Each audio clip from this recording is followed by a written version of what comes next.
Alex, the Republicans may well be voting on their budget today. I heard on CNN this morning Republicans saying there's not a single word in there about cutting Medicaid. What's really going on? I mean, their mouths are moving, so you know they're lying. What's really going on is that they're cowards. We know what their plan is because they are forced to write it down every once in a while. And what their plan is $880 billion in Medicaid cuts. It's a destruction of Medicaid. There are 17 frontline Republicans. These are the ones who are in the closest races. And in every single one of those districts, Tom, the vote margin that they won by is way smaller than the amount of people who will lose their health care if the budget resolution passes. So, you know, for example, you've got Valadeo in California who won by 11,000 votes. But if the budget resolution passes, 288,000 of his constituents are going to lose their health care. That's what they're terrified about. That's why they go on TV and are like, no, we're not doing what we're clearly doing. You know, in Iowa, Rep. Miller Meeks won by 799 votes. 66,000 people in that district will lose their health care if the budget resolution passes. So that's what's at stake. That's why they're waffling right now, because they're losing. And if you're seeing them, what they're putting out into the press right now, they're dancing. They're trying to explain away the fact that their budget is deeply unpopular and that Johnson cannot corral his caucus. I will also point out, though, and this is why, you know, it's going to be a very complex fight going forward, but it's the Republicans in the House who are in the pretzel. We have the truth on our side, the people on our side. They have a caucus that's riven with divisions, and they're having defections from the right of the caucus who are saying, no, we need to really cut into bigger programs. We need to go into Medicare. We need to do more on Medicaid. They want 2.3 trillion. So you have part of their caucus who is saying, you know, this wholesale destruction of the American people's benefits isn't enough. And then you have the other side of their caucus saying, we're definitely going to lose our jobs if we vote for this. And, you know, what's being said to, I think, both sides is that if you stand against this vote, you're going to be standing against President Trump.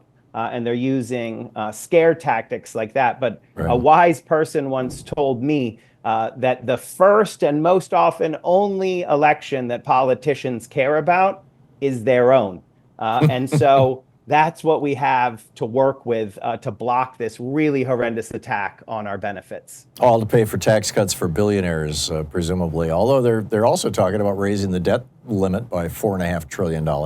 Where is, you know, what is the language that actually cuts Medicaid? Is it some sort of, you know, mumbo jumbo, like, you know, we're going to means test it, or we're going to, you know, increase the means testing, or we're going to put a work requirement on it? I mean, is it one of those kind of, you know, no, we're not actually taking the money away. We're just going to change the rules so that fewer people qualify? Is that how they're doing it?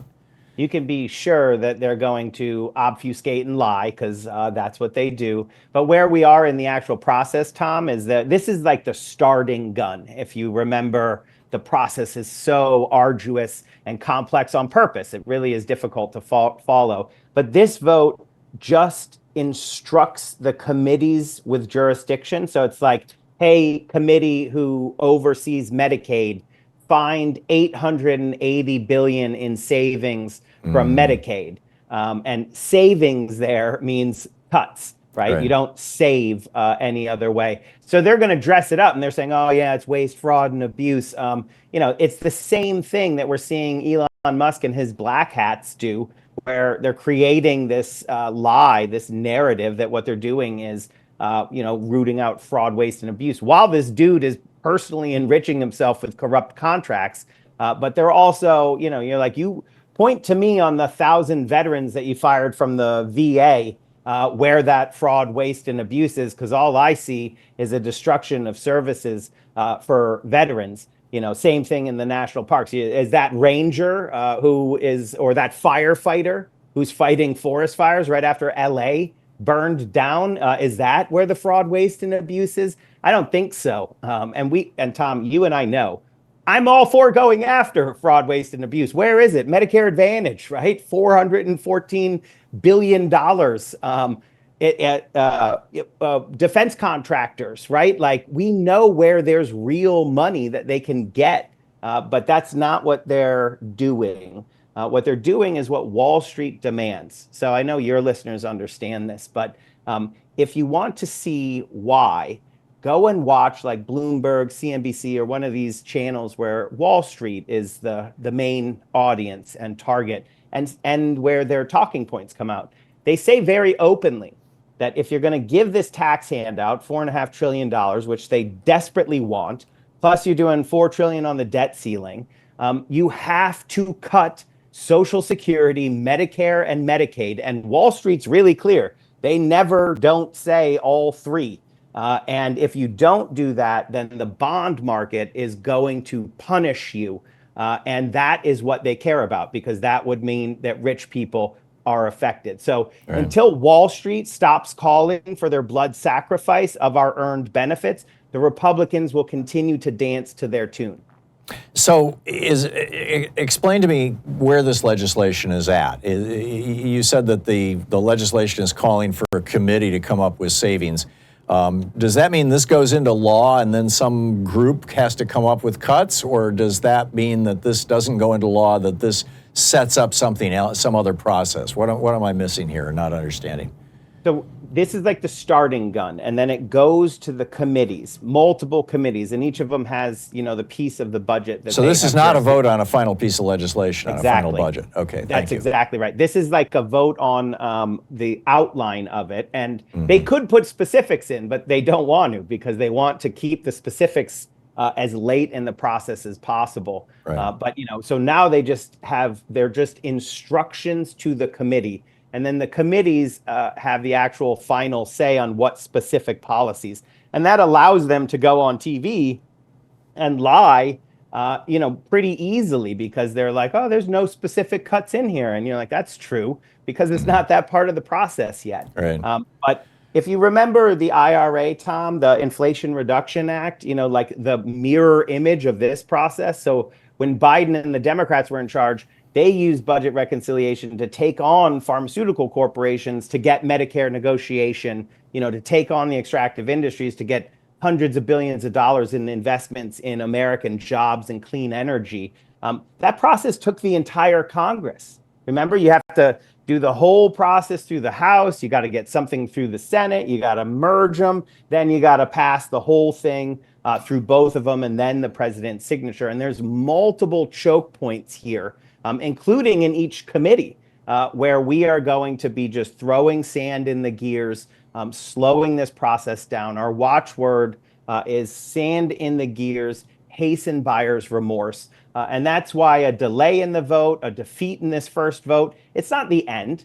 They can just call another vote, right? You can call another vote until you get the results that you want. And in the meantime, they bully their caucus members. You'll have Donald Trump, you'll have Elon Musk and his black hats, working the phones and threatening. But already they have public no's that would probably, depending on if all of the Democrats can show up, that would already sink it right now. So it's likely to be delayed from tonight. Speaker Johnson is already saying that, that is a possibility, which usually means that's happening.